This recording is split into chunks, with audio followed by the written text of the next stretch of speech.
J'ai commencé dans la chaudronnerie.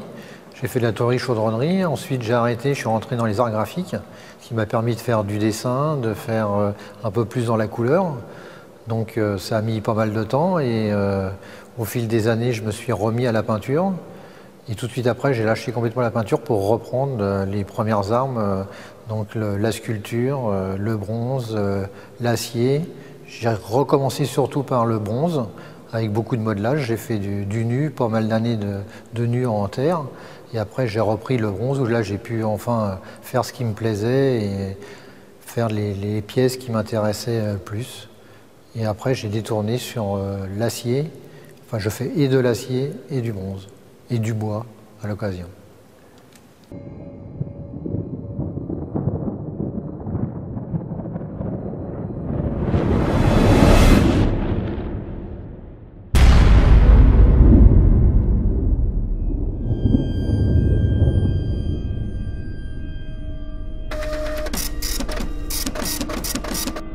J'ai eu des grosses influences avec Giacometti, bien sûr. On se retrouve beaucoup dans ce que je peux faire. Et par rapport à la peinture qui est très plate, même si on peut amener beaucoup de couleurs, une sculpture, c'est de la 3D, on peut tourner autour et on peut apporter beaucoup de matière, justement. Et moi, je travaille beaucoup avec de la matière, je travaille beaucoup avec les patines des couleurs différentes, justement, pour attirer la lumière. Et le fait de faire des choses très longilignes, j'aime beaucoup dénaturer en fin de compte le personnage tout en étant très élégant et même dans l'acier, ce que je peux faire, c'est de l'acier très lourd et j'essaye de faire des choses qui sont très longilignes et aussi très élégantes. Et c'est un peu ma démarche de travail, la hauteur, l'élégance et malgré les personnages qui sont peut-être tristes et la tête baissée, quelque part il y a un genre d'élégance avec la finesse qu'ils peuvent avoir.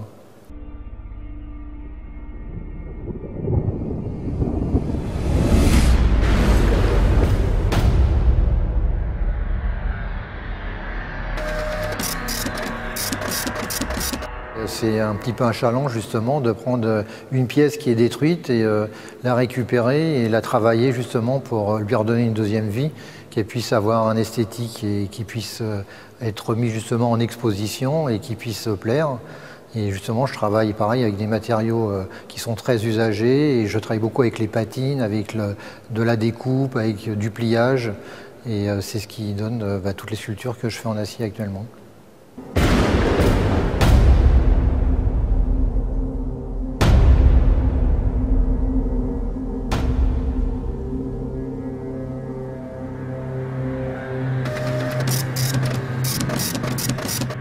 J'estime que la patine a une grosse importance par rapport à la sculpture, par rapport aux couleurs, par rapport à l'émotion qu'on peut avoir à ce moment-là.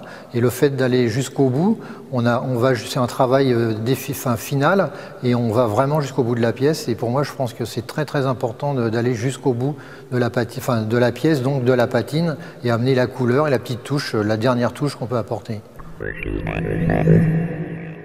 Justement, celle-ci a été faite spécialement pour le salon du Grand Palais et j'en suis très fier. Et quand vous parliez tout à l'heure d'une pièce que j'aimais bien, je crois que c'est une des pièces préférées. Et le Grand Palais, c'est quelque chose de très très important pour moi. Et c'est parisien, c'est un grand lieu, un grand site et j'en suis très fier.